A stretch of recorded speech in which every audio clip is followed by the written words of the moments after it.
Hey guys, our third part is here. हमने इसके first and second part complete कर चुका है। Now third part is 1.2 diversity in the living world. So now the thing is that if you look around you will see large variety of living organism। आप अपने आसपास देखें, बहुत सारे living organism है, लिविंग वैराइटीज़ है। B it be potted plants, वो potted plant भी हो सकते हैं, इंसेक्ट्स भी हो सकते हैं, प्लांट्स भी हो सकते हैं, योर पेस्ट्स और अदर एनिमल्स एंड प्लांट्स। और पेस्ट जो अपने एनिमल्स पाले हैं वो जो डोमेस्टिक एनिमल्स है, पेट्स और अदर एनिमल्स एंड प्लांट्स। कुछ लोगों को प्लांट्स का भी शौक़ होता है, तो प्लांट्स वो सारे हमारे लिविंग ऑर्गेनिज्म हैं और उनके हमारे एनवायरनमेंट बहुत ज़्यादा वैरायटी है। सो there are also several organisms that you cannot see with your naked eyes but they are all around you। ऐसे बहुत सारे ऑर्गेनिज्म हैं जिसे हम देख नहीं सकते, we can not see with our naked eyes. Naked eyes मतलब खुली आँखों से हम उन्हें नहीं देख सकते, but they are all around us. वो हमारे एनवायरनमेंट में हो सकते हैं बट हम उन्हें हमारी आइज़ से नहीं देख सकते। No, right. So our next line is that if you were to increase your area that you make observation, the range and variety of the organisms that you see increasing। हर दिन if you are to increase the area, जैसे जैसे हम area बढ़ाएंगे तो आप ये observe करेंगे that the range and variety of organism that you see would increase। जैसे आप एरिया बढ़ाएंगे वैसे वैसे लिविंग ऑर्गेनिम्स का भी एरिया बढ़ेगा obviously. If you were to visit a dense forest, अगर आप डेंस फॉरेस्ट मतलब एकदम घने जंगल में आप जाते हैं, विजिट मतलब वहाँ पे घूमने जाते हैं, तो आप क्या देखेंगे? You would probably see a much greater numbers and kinds of living organism. आप क्या देखेंगे वहाँ पे? Greater number and kinds of living organism in it. वो घने जंगल में आप बहुत सारे नंबर ऑफ एनिमल्स देखेंगे और काइंड्स ऑफ लिविंग ऑर्गेनिज्म, अलग अलग प्रकार के लिविंग ऑर्गेनिज्म देखेंगे। Each different kind of plant, animal, organism that you see represent a species. ये सभी मिलकर एक स्पीशीज़ बनाते हैं, ये सभी मिलकर एक स्पीशीज़ बनाते हैं, right. The number of species that are known and observed range between 1.7 to 1.8 million। ये लाइन इम्पॉर्टेंट है, राइट।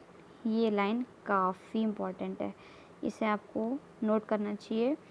जैसे कि आपको पता है कि एनसीईआरटी एक लाइन से नीट में क्वेश्चन उठ के आता है, तो ये क्वेश्चन बनेगा जिसे आप इम्पोर्टेंट दे सकते हैं, ठीक है। और इसी को ही हम बायोडाइवर्सिटी कहते हैं। This refers a biodiversity, okay. और a number and types of organism present in the world.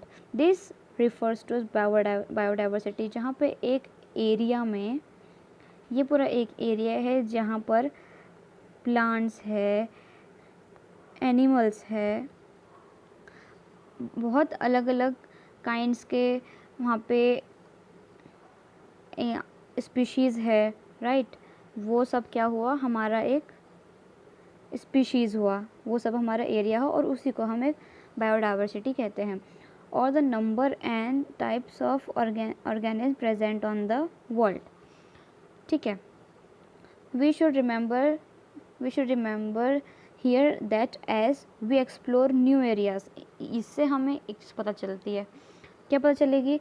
जैसे जैसे हम नया एरिया एक्सप्लोर करेंगे that is as we explore new area, नया एरिया हम एक्सप्लोर करेंगे मतलब बढ़ाएंगे, वैसे वैसे क्या होगा, and even odd ones new organism are continuously being identify, जैसे जैसे हम नया एरिया बढ़ाएंगे वैसे वैसे हमें न्यू और कंटिन्यूसली अलग अलग तरीके के स्पीशीज़ हमको देखने को मिलेंगी. As stated earlier there are million of plants and animals in the world.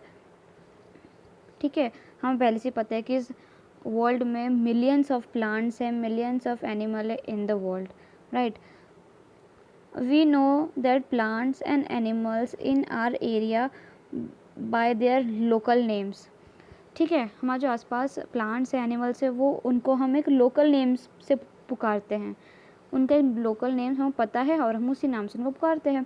These locals name would vary from place to place, और यही लोकल नेम्स अगर जगह जगह जाकर उनके नए नए नाम बन जाते हैं. ठीक है, जैसे इंडिया में हम उसे कुछ और कहेंगे, आउट ऑफ इंडिया कुछ और करेंगे, हमारे एमपी में कुछ और कहेंगे, और वही चीज़ केरला को में कुछ और कहेंगे. ऐसा उसका इस लाइन का वही मीनिंग है, right.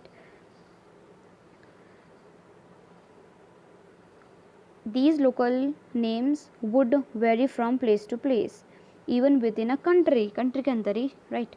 Probably you would recognize the confusion that would be created if we did not find ways and means to talk to each other. This is not meaningful, okay. To refer to organism we are taking about it. So what's here's next, there is a need to standardize the naming of living organism such that a particular organism is known to by same name all over the world. एक ही plant को हर जगह एक ही नाम से पुकारा जाए, इसकी हमें ज़रूरत थी, क्योंकि हर ऑर्गेनिज्म को अलग अलग जगह बुलाते थे पूरी कंट्री में ही. कोई एक ऑर्गेनिज्म होता था उसको अलग अलग नाम से बुलाते थे, तो एक ही ऑर्गेनिज्म को पूरी कंट्री में एक ही नाम से बुलाए, इसलिए हमको नोमेनक्लेचर की ज़रूरत पड़ी. सो ऑब्वियसली नोमेनक्लेचर और naming is only possible when the organism is described correctly and we know that what organism the same is attached to. This is identification. इसको हम identification कहते हैं कि nomenclature और naming, एक nomenclature करना और एक ऑर्गेनिज्म को अपना नाम देना इज़ ओनली पॉसिबल व्हेन, ये तभी पॉसिबल था जब the organism is describe correctly. ये तभी पॉसिबल था जब एक ऑर्गेनिज्म की पहचान अच्छे से हो, उसके बारे में हर चीज़ हमें पता हो और हर चीज़ उसके लिए अच्छे से खोजी जाए. And we know to what organism the name is attached to, उसके साथ उसका और कौन सा नाम अटैच्ड होना चाहिए, उसको उसके लिए सही नाम रखना चाहिए. इसको ही हम आइडेंटिफिकेशन कहते हैं. In order to facilitate the study, number of scientists have established procedure to assign a scientific name to know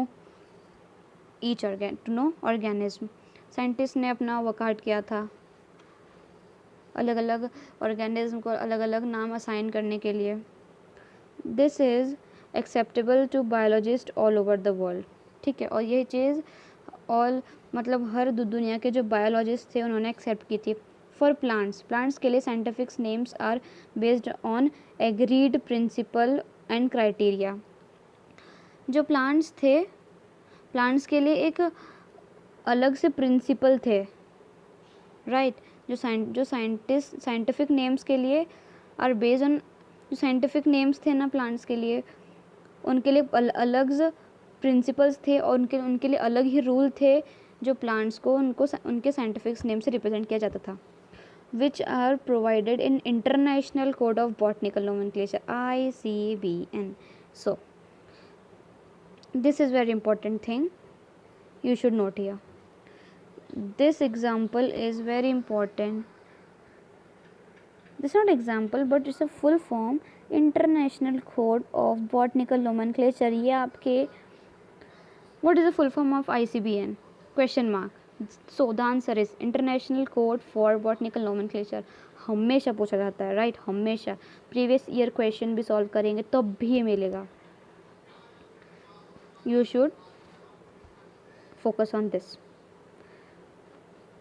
you may ask how are animals named. आप पूछ सकते हो, right. Animal taxonomist have evolve international code of zoological nomenclature. This one also the important thing. ICZN, ICZN and ICBN याद कर लो अब भी। ये हमेशा पूछा जाता है, प्रीवियस ईयर क्वेश्चन में हर बार आता है, क्योंकि ये क्वेश्चन आने की संभावना रहती है और इसमें नेगेटिव मार्किंग का होने का कोई चांस नहीं है। So focus on this. So the scientific names are ensure that each organism, oops, where it is, yes, here it is. The scientific name ensure that each organism has only one name. जो scientific name दिया जाता था ना, वो ये बताता था कि एक ऑर्गेनिज्म के लिए एक ही नाम है और दूसरा नाम नहीं हो सकता, या फिर वो जो नाम रखा गया है वो नाम किसी और का नहीं होगा। ठीक है, yes. Description of any organism should enable the people in any part of the world. कोई भी पार्ट का वर्ल्ड, कोई भी वर्ल्ड का कोई भी पार्ट हो, उस ऑर्गेनिज्म को उसी के नाम से पुकारा जाएगा, राइट, या फिर उसका नाम किसी और को नहीं दिया जाएगा। इसका मीनिंग ये था। To arrive the same name, they are ensure that such a name has not been used for any other organism. जैसे मैंने कहा था कि वो नाम किसी और के लिए यूज़ नहीं होना चाहिए। Biologist follow universally accepted principles to provide scientific names to known organism. जो बायोलॉजिस्ट थे, what who are biologist, actually they are scientist. So biologist ने क्या किया, उन्होंने एक यूनिवर्सल एक्सेप्टेड प्रिंसिपल्स बनाए, रूल्स बनाए, कुछ लाइंस लिखी उन्होंने जो लिविंग ऑर्गेनिज्म को दी जाएंगी। Each name has two components, the generic name और सेकंड स्पेसिफिक एपिथेट। देखो, जो फर्स्ट लेटर होता है ना, जैसे कि for example, right, for example my name is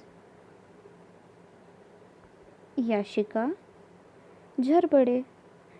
so ये दो नाम हैं। आर नेम, ये मेरा नेम है, ऊपर वाला जो नीचे वाला झरबड़े है वो सर नेम है। तो जेनेरिक नेम तो जहाँ पे जो जेनेरिक नेम लिखा है वो मेरा नेम हो गया, और जो स्पेसिफिक एपिथेट है वो मेरा सरनेम हो गया, राइट। ये ऐसे उन्होंने दिए थे, एक नाम और एक सरनेम। आप सिर्फ इसी से इसको याद रख सकते हैं। There is no other way to learn it, कोई ट्रिक बनाने की ज़रूरत नहीं है। So generic name and specific epithet, इसको आप नेम से याद कर लो और इसको आप सर नेम से याद रख लो। जो पहले आता है वो जेनेरिक नेम, सेकंड जो लास्ट में आता है वो होता है specific epithet. This system of providing a name with to component, इसके टू कंपोनेंट थे, जैसे Yashika Jharbade, YJ, yo cool. So this system is providing a name with two component, is called binomial nomenclature, और इसी चीज़ को ही उन्होंने binomial nomenclature दिया था। Okay, there is no doubt at all, I hope. It's very important, binomial nomenclature. This naming system was given by Carolus Linnaeus. Whoa, very favorite question of NEET, very favorite question, is being practiced by biologists all over the world. Carolus Linnaeus ने जो rules दिए थे वो हर पूरे world में accept किए गए, उसी के रूल्स चलते थे, right. This naming system using a word format was found convenient, let us take an example of mango to understand it. Yeah. So हम मैंगो का एग्जाम्पल लेके देखते हैं, जैसे कि उन्होंने हमको कहा कि तुम मैंगो का एग्जाम्पल लेके देखो, और हम लेके देखेंगे. सो providing scientific names better. The scientific name of mango is written as Mangifera indica, just like Yashica jharvade. It's Yashica and indica is jharvade. Okay, let us see how its binomial name. In this name Mangifera represent genus. मैंने कहा था Yashica का genus हो गया, और Mangifera indica specific, ये आपका specific epithet हो जाएगा, है ना. Indica is species और specific epithet. और universal rules of nomenclature are given below. So यहाँ पे जो रूल्स है वो पढ़ना ज़रूरी है. सो फर्स्ट रूल क्या है हमारा, biological names are generally in Latin और written in italics. They are latinised और derived from Latin irrespective to their origin. So ये क्या कह रहे हैं, जितने भी नेम हैं वो लैटिन में यूज़ होना चाहिए. लैटिन में मतलब जैसे नहीं होती है थोड़ी टिल्ट जो राइटिंग होती है, जस्ट लाइक ऐसी YASHIKA. आई मीन्स टू से थोड़ी टिल्ट वाली, झुकी वाली नहीं होती है वो वाली. या फिर अगर हम तो ऐसे नहीं लिख सकते राइट, तो हमको उसको पर्टिकुलरली अंडरलाइन करना पड़ेगा. नीचे उसका भी एक पॉइंट है, वो पढ़ेंगे. The word in a biological name represent genus while the second word denotes a specific epithet. ये आपका नाम हो गया, नेम, और ये आपका सरनेम. आई होप किसी को डाउट नहीं जा रहा, क्योंकि ये बहुत ईजी है राइट. फ्री के 4 नंबर मिलते हैं. फ्री के 4 नंबर -1 कराना ही नहीं है, ठीक है. सो ये भी हो गया done. Both the word of biological name when hand written, मैंने कहा था ना, जब उसको हम लिखेंगे सेपरेटली अंडरलाइन, हमें इसको अंडरलाइन करना पड़ेगा. जैसे कि मैंने इसका याशी लिखा, तो उसको सेपरेटली मैं अंडरलाइन करूँगी, नहीं तो वो रूल है भाई, हम रूल को नहीं तोड़ सकते, ठीक है. Separately underline, okay, and separately underline और printed in italics to indicate their Latin origin. या फिर अगर वो प्रिंट हो गए तो वो इटैलिक्स में लिखना पड़ेगा, जस्ट लाइक, मुझे लिखते नहीं आ रहा है बट फिर भी आई एम ट्राइंग, जैसे BIOLOGY,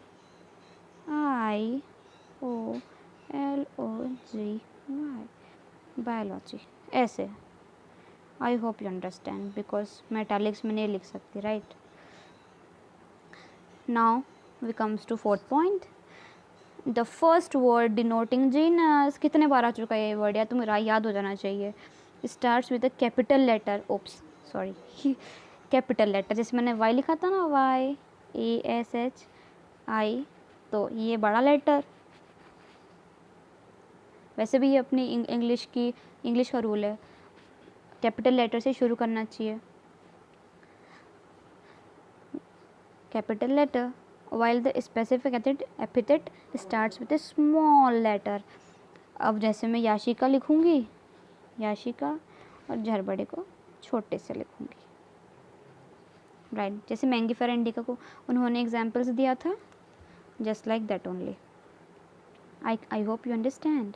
it can be illustrated as example Mangifera indica.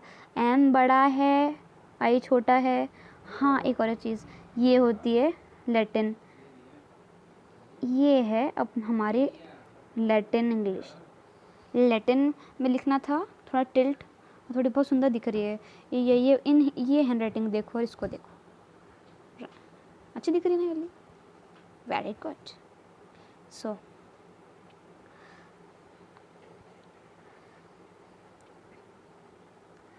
name the author appear after a specific epithet that is at the end of biological name and is written in an abbreviated form, that is Mangifera indica Linn. अब सोच रहे हो अरे यार पहले बड़ा M आया, सो लेटिलाइज, सबसे फर्स्ट रूल क्या है, लेटिनाइज करना है उसको सबसे पहले, और लेटिनाइज नहीं है तो स्पेसिफिकली उसको अंडरलाइन करना है, अंडरलाइन भी है फिर भी कैपिटल और स्मॉल लेटर का ध्यान रखना है। जो हमारा नाम है उसको बड़े से लिखना है, जो हमारा सरनेम है मतलब स्पेसिफिक एपिथेट उसको छोटे से लिखना है, स्मॉल लेटर से लिखना है, राइट। अब ये लीन कहाँ से आया, अब लीन ये वो है, याद करो कार्लिस लीनियस ने ये रूल दिए थे, तो कार्लिस लीनियस लिन ये उसके नेम से आया है। जो साइंटिस्ट उस एलिमेंट को डिस्कवर करेगा उसका नाम का लिखाएगा, ये लिखना बहुत ज़रूरी है। कई बार एग्ज़ाम में भी ऐसा होता है कि मैंगीफेरा इंडिका दिए रहते हैं, फर्स्ट ऑप्शन ही होगा, राइट, फर्स्ट ऑप्शन ही होगा मैंगीफेरा इंडिका, बच्चे वही टिक करके आएंगे, वो देखेंगे नहीं कि लिन भी रखा है भाई, ये और ये ऑप्शन फोर्थ ऑप्शन होगा, तो ऐसे में माइनस मार्किंग होती है। It indicates that this species were first described by Linnaeus, मैंने कहा था ऑब्वियसली लीनियस ने डिस्कवर किया इसलिए लिन लगा है उसके स्टार्टिंग 4 लेटर्स। या since it is very impossible to study all living organisms, it is necessary to devise some means to make this possible। ठीक है, बहुत सारे ऑर्गेनिज्म थे यार, हर किसी को थोड़ा ना करते बैठेंगे। This process is classification, her animals को अपनी अपनी कैटेगरी में डिवाइड करना उसको कहते हैं क्लासिफिकेशन। तो यही इसने कार्लिस लीनियस ने भी किया होगा, ठीक है। Classification the process by which anything is grouped into convergent categories, it is mean based on some easily observable character, उनके जो ऑब्जर्वेबल करेक्टर है उसको डिस्क्राइब करना, ये होता है क्लासिफिकेशन, राइट। अब हम क्या करेंगे, फॉर एग्जाम्पल आता है अब, ठीक है। We easily recognise group such as plants, animals और डॉग्स, कैट्स, इंसेक्ट, हम इन सबको आसानी से क्लासीफाई कर सकते हैं, हमको पता है इनके जनरल कैरेक्टर्स क्या है, उन्होंने जनरल कैरेक्टर से लिए थे ना, इजीली ऑब्जर्वेबल कैरेक्टर जो इजीली ऑब्जर्व हो जाते हैं वो लो, तो हमको भी पता है, हमें पता है डॉग्स, कैट्स और इंसेक्ट के बारे में। The moment we use any of these terms we associated certain characters of organism in that group, what did you image.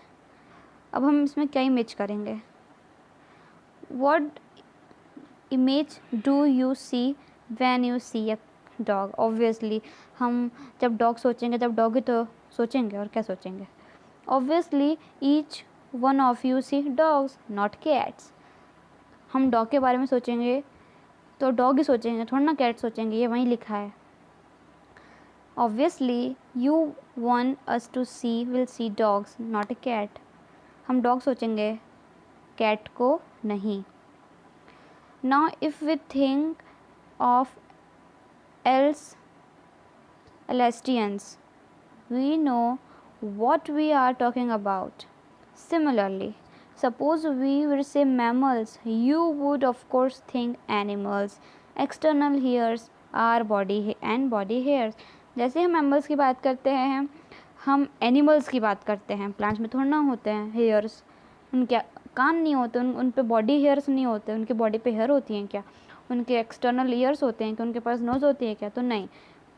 Mammals meaning are humans, because हम भी एक एनिमल की इसमें ही आते हैं। Likewise in plants if we try to talk wheat, the picture in our mind will be of wheat not rice और any other part of. जैसे मैंने आपको बोला वीट, तो आप वीट सोचोगे, मैंने कहा वीट गेहूँ मतलब गेहूँ, राइट, वीट मतलब गेहूँ, तो आप गेहूँ के बारे में सोचोगे, आप राइस के बारे में नहीं सोचोगे, चावल के बारे में नहीं सोचोगे, गेहूँ के बारे में सोचोगे। आपका जो दिमाग है वो वीट की पिक्चर बनाएगा, not rice. So hence all dogs, ये बहुत इंपॉर्टेंट है, हाँ यार ये लाइन बहुत इंपॉर्टेंट है, आती है हमेशा। Hence dogs, cat, mammals, wheat, rice, plants, animal, etc. are convergent categories. We used to study the scientific term of these categories taxa. ये सब जिस कैटेगरीज में बिलोंग करती है वो सब टैक्सा है, मतलब डॉग्स, कैट्स एंड मैमल्स, इनका एक अलग टेक्सा है. वीट, राइस, प्लांट्स, एनिमल्स, इनका अलग टेक्सा है. Right, remember this. Here you must recognize that taxa can indicate categories at very different levels. Plants also form taxa. Plants भी एक taxa form करते हैं. Wheat is also a taxa. मैंने कहा ना wheat, rice, plant, ये सब taxa है. ठीक है. Similarly animals and dogs, but you indicate categories at different levels. ये लोग अपने अपनी अलग अलग डिफरेंट लेवल्स पे है.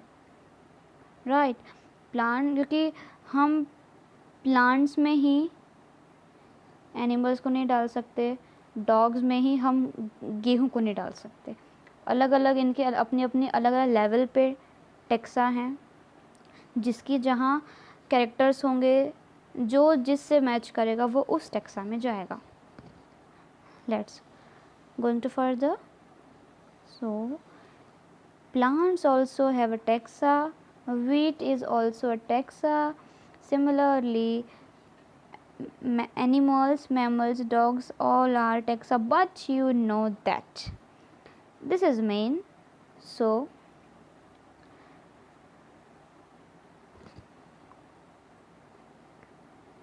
similarly animal, but you know that dogs is a mammal and mammals are animals. ये लाइन आप अगर पढ़ रहे हो अभी मेरी इस वीडियो देखकर, आप अपने नोट में ये डाल लो, बिकॉज़ ये लाइन सीधा सीधा उठ कर आता है. Very important line. अच्छा हाँ, मैं तो इस चैप्टर का वेटेज बताना भूल गई. So sorry. इस चैप्टर का वेटेज आपका 1 to 2 क्वेश्चन आएंगे, guarantee. 1 to 2 question. Hope so पूछ ले. NEET 2021. Okay. But you know that dogs are mammals. Dogs mammal होते हैं, और मैमल कौन है? एनिमल. डॉग्स होते हैं वो मैमल है, पर जो मैमल है वो एनिमल है. Therefore animals, mammals and dogs present taxa at different level. इससे ये पता चलता है कि डॉग जो है वो मैमल है और मैमल जो है वो एनिमल है. देयरफॉर हमें इससे ये पता चलता है कि जो एनिमल है और मैमल है और डॉग है वो अलग अलग डिफरेंट लेवल, वो टेक्सा के अलग अलग डिफरेंट लेवल पर है. राइट.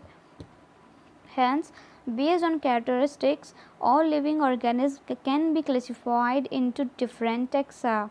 जो ऑल लिविंग ऑर्गेनिज्म है, जितने भी लिविंग ऑर्गेनिज्म हैं वो डिफरेंट टेक्सा पे क्लासीफाई है. इसकी कैरेक्टरिस्टिक कुछ और है, इसकी कैरेक्टरिस्टिक कुछ और है, और इसकी कुछ और है. तो ये तीनों जो मैंने कुछ भी बनाए हैं वो इनके ये अलग अलग लेवल्स पर है. Right. So this process is called taxonomy.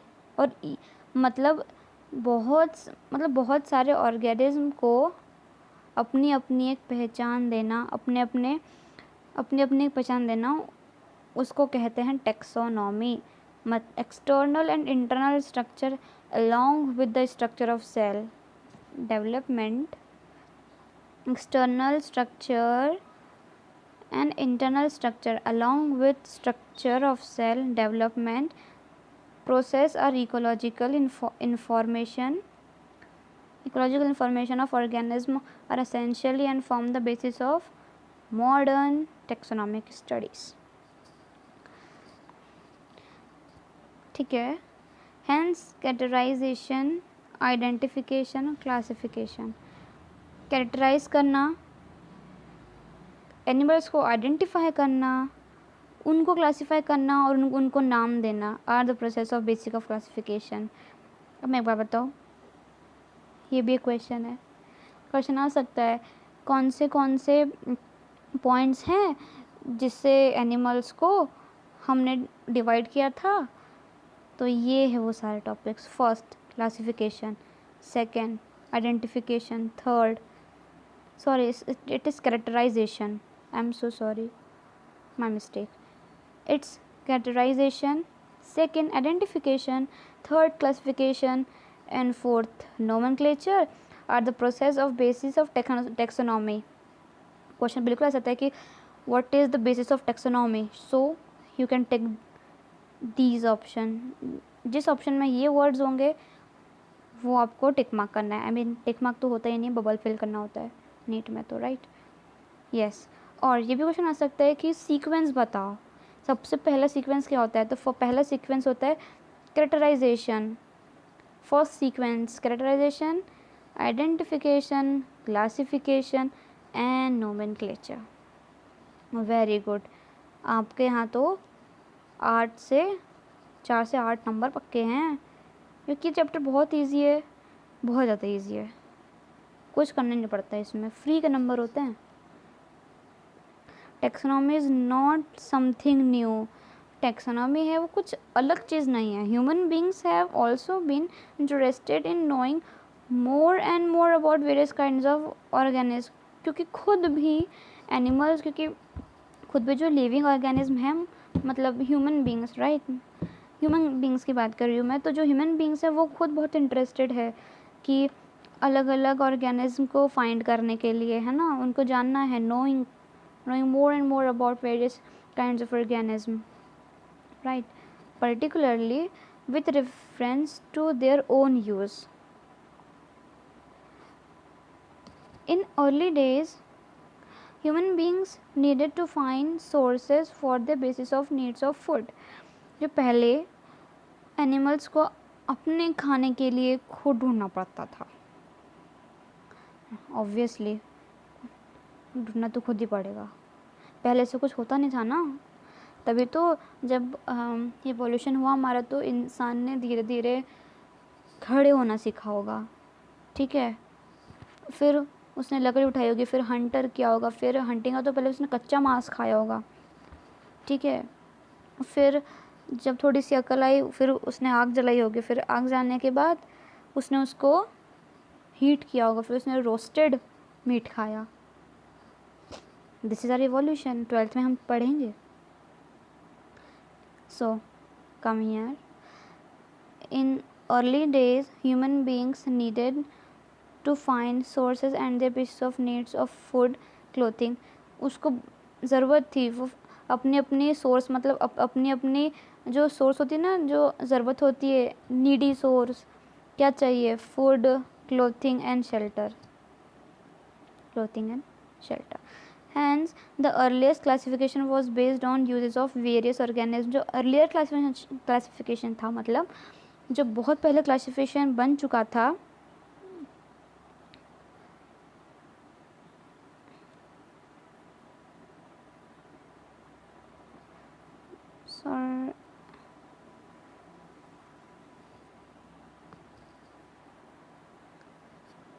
sorry, right. Hence the earliest classification. Yes. In early days, human beings needed to find sources for their basic needs of food, clothing and shelter.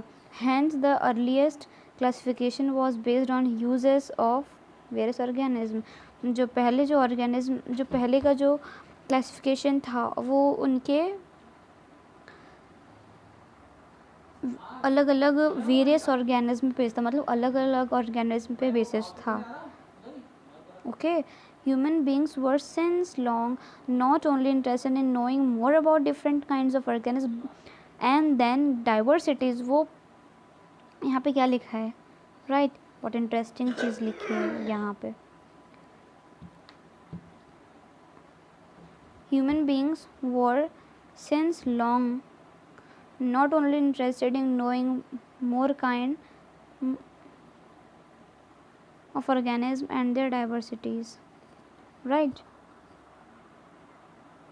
Human beings बहुत साल पहले, since long, बहुत सालों से not only interested in knowing more, मतलब वो जो पहले से, oh sorry,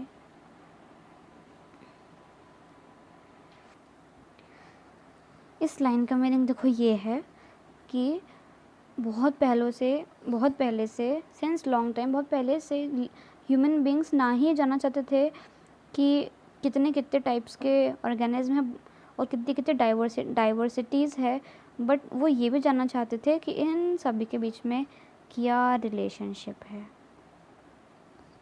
राइट।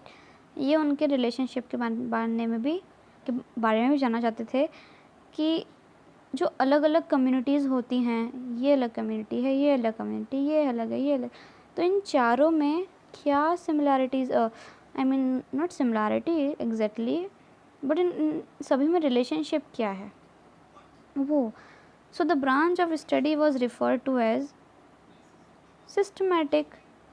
जो अलग अलग ऑर्गेनिज्म के बीच में रिलेशनशिप बताते हैं उसको कहा है सिस्टमैटिक, राइट।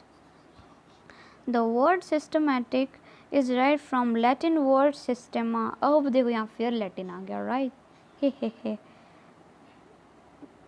यहाँ फिर एक लैटिन आ गया, systema, which mean systematic arrangement of organism. Systema का मतलब यही है कि सिस्टमैटिक अरेंजमेंट है एक ऑर्गेनिज्म का, उसको एक ब्रांच मिली है सिस्टमैटिक। जो लैटिन वर्ड क्या है, जो कहाँ से डिराइव हुआ है, सिस्टेमा से, which means systematic rearrangement of organism. Okay, मैंने बता दिया है एक सिस्टमैटिक अरेंजमेंट होता है ऑर्गेनिज्म का, ये ऑर्गेनिज्म यहीं रखा गया है, ये ऑर्गेनिज्म इस ग्रुप में रखा गया है, right. Linnaeus is used system or nature as a life of publication. This is the most important. वाह, एक के बाद एक क्वेश्चन। सिस्टम और नेचर, ये पब्लिकेशन थी Carolus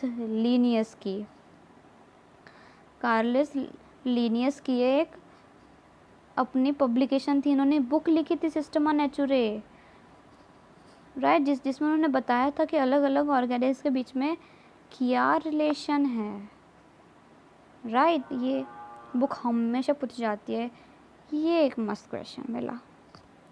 the scope of systematic was later elongate to include identification, nomenclature and classification. Systematic takes into account evolutionary relationship. अच्छा, यहाँ पे एक और वर्ड है इवोल्यूशनरी रिलेशनशिप, ठीक है, इसको हम पढ़ेंगे इवोल्यूशनरी रिलेशनशिप को। अब हम आते हैं टैक्सोनॉमिक कैटेगरीज पे। Systematics takes into account evolutionary relationship between organism, मतलब बहुत पहले से ही इन लोग के बीच में रिलेशनशिप है। एक्चुअली आई थिंक हमें गोइंग टू फर्दर, मैं आपको यहाँ तक PDF, सो मैं सोच रही हूँ कि हमें कल कंप्लीट करना चाहिए। आई मीन नेक्स्ट सेशन में ये हम टैक्सोनॉमिक से स्टार्ट करेंगे। मैं यहाँ तक मेरे टेलीग्राम ग्रुप पे PDF क्वेश्चंस डाल दूँगी, वो आपको सॉल्व करने हैं, क्योंकि क्वेश्चन बैंक के बिना कुछ नहीं हो सकता, राइट। एंड अगर आपको वीडियो सेम अच्छी लगती है, कुछ समझ में आता है, so please like, please share, subscribe please, क्योंकि पढ़ेगा इंडिया तभी तो बढ़ेगा इंडिया, राइट। Thank you.